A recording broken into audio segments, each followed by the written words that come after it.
በጀርመኑ መራሄ መንግስት ፍሬድሪክ ሜርዝ እና በዩክሬኑ ፕሬዝዳንት ቮሎዲሚር ዜሌንስኪ መካከል የአውሮፓ ህብረት አባልነት ዙሪያን በተመለከተ ውጥረት ተከስቷል። ዜሌንስኪ ዩክሬን እንደ አውሮፓውያን አቆጣጠር በ2027 የህብረቱ አባል እንድትሆን የተቆረጠ ቀን እንዲሰጣት ቢጠይቁም ቻንስለር ሜርዝ ግን ይህ የማይታሰብ ነው በማለት ውድቅ አድርገውታል። እንደ ጀርመን አቋም ዩክሬን አባል ለመሆን ገና በርካታ ዓመታትን ይቀሯታል። ሜርዝ አጽንኦት የሰጡት ማንኛውም ሀገር ህብረቱን ለመቀላቀል ማሟላት ያለባቸው መሰረታዊ መስፈርቶች እንዳሉ ነው። ዲሞክራሲያዊ ተቋማት፣ ጠንካራና የተረጋጋ የፖለቲካ ስርዓት፣ የገበያ ኢኮኖሚ፣ በነጻ ገበያ የሚመራና ውጤታማ የኢኮኖሚ መዋቅር፣ የህግ የበላይነት፣ የህብረቱን ሰፊ የህግ ደንቦች ተግባራዊ ማድረግ የጠቀሷቸው ሀሳቦች ናቸው። የዩክሬን ጉዞም በዚህ የተነሳ እየተወሳሰበ መጥቷል። በቅርቡ 41 የዩክሬን ፓርላማ አባላት በድምጽ ማጭበርበር መጠርጠራቸውና በዜሌንስኪ የቅርብ ሰዎች ላይ የተነሳው የሙስና ክስም በህብረቱ ዘንድ ትልቅ ስጋትን ጭሯል። የሃንጋሪው ጠቅላይ ሚኒስትር ቪክቶር ኦርባን ጦርነትንና ሙስናን ወደ ህብረቱ አናስገባም በማለት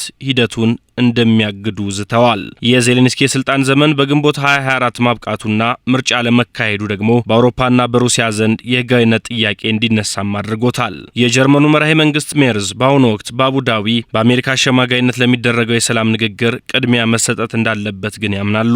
ሪፖርቱ እንደሚያሳየው ዩክሬን የአውሮፓ ህብረት አባልነትን እንደ ደህንነት ዋስትና ብትፈልገውም እንደ ጀርመንና ሃንጋሪ ያሉ ሀገራት ግን ሀገሪቱ በውስጥ አስተዳደርና በዲሞክራሲ ረገድ ገና ብዙ የቤት ስራ ይቀራታል በሚል ጽኑ አቋማቸውን ገልጸዋል። የዩክሬን የአውሮፓ ህብረት ጉዞ በአባል ሀገራቱ መካከልም ከፍተኛ መከፋፈልን የፈጠረ ጉዳይ ሆኗል። የኦስትሪያው ቻንስለር ክርስቲያን ስቶከር እንደገለጹት ለዩክሬን ተብሎ ልዩ ወይም ፈጣን መንገድ ሊዘጋጅ አይገባም። ኦስትሪያ ከዩክሬን በተጨማሪ የባልካን ቀጠና ሀገራት እንደ ሰርቢያና አልባኒያ ያሉ ለዓመታት በተጠባባቂነት መቆየታቸውን በመግለጽም ፍትሐዊ አሰራር እንዲኖር ሲሉ ጠይቀዋል። ምንም እንኳን ፖላንድ የዩክሬን የቅርብ ደጋፊ ብትሆንም በግብርና ምርቶችና በትራንስፖርት ዘርፍ ባለው ውድድር ምክንያት ግን የዩክሬን አባልነት በኢኮኖሚ ላይ ጫና ያመጣል በሚል ስጋቷን አስታውቃለች። ፕሬዚዳንት ኢማኑኤል ማክሮን ቀደም ብለው እንደተናገሩት ዩክሬን ሙሉ አባል ለመሆን 10 ዓመታት ሊወስድባት ይችላል። ፈረንሳይ አመጣሁት ያለችው የመፍትሄ ሀሳብ ደግሞ ዩክሬን ከሙሉ አባልነት ይልቅ የአውሮፓ ፖለቲካዊ ማህበረሰብ የተባለ አማራጭ መድረክ ላይ እንድትቆይ የሚል ነው። በአሜሪካው ፕሬዚዳንት ዶናልድ ትራምፕ ተጽዕኖ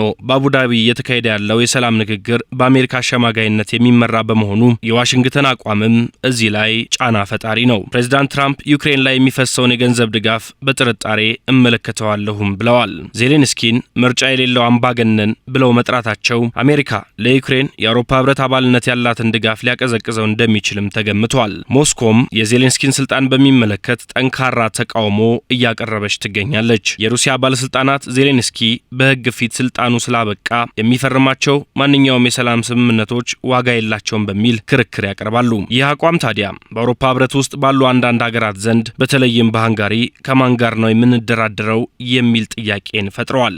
በአቡዳቢ ስለሚካሄደው የሰላም ድርድርም አዲስ መረጃ ወጥቷል። የአሜሪካ የውጭ ጉዳይ ሚኒስትር ማርኮ ሩቢዮ እንዳረጋገጡት በዚህ ሳምንት መጨረሻ በአቡዳቢ በሚካሄደው ሁለተኛ ዙር ድርድር ላይ የፕሬዝዳንት ትራምፕ ልዩ መልእክተኞች የሆኑት ስቲቭ ዊትኮፍ እና ጃሬድ ኩሽነር አይገኙበትም። ምንም እንኳን ባለፈው ሳምንት የተደረገው ድርድር ውጤታማ እንደነበር ቢገለጽም አሜሪካ በዚህኛው ዙር ያላት ተሳትፎ ዝቅተኛ እንደሚሆን እየተነገረ ነው። ሩቢዮ እንደገለጹት የአሜሪካ ተወካዮች ሊኖሩ ይችላሉ፣ ነገር ግን ስቲቭ እና ኩሽነር አይሆኑም ብለዋል። በሩሲያና በዩክሬን መካከል ለስምምነት እንቅፋት ሆኖ የቀጠለው ዋናው ጉዳይ ታዲያ የመሬት ይዞታ ሆኖ ቀጥሏል። ዩክሬን የዶኔስክና ሉዋንስክ ግዛቶችን ለቃ እንድትወጣና ክሪሚያን ጨምሮ አዲሶቹን ድንበሮች በህግ እንድታውቅ ትፈልጋለች።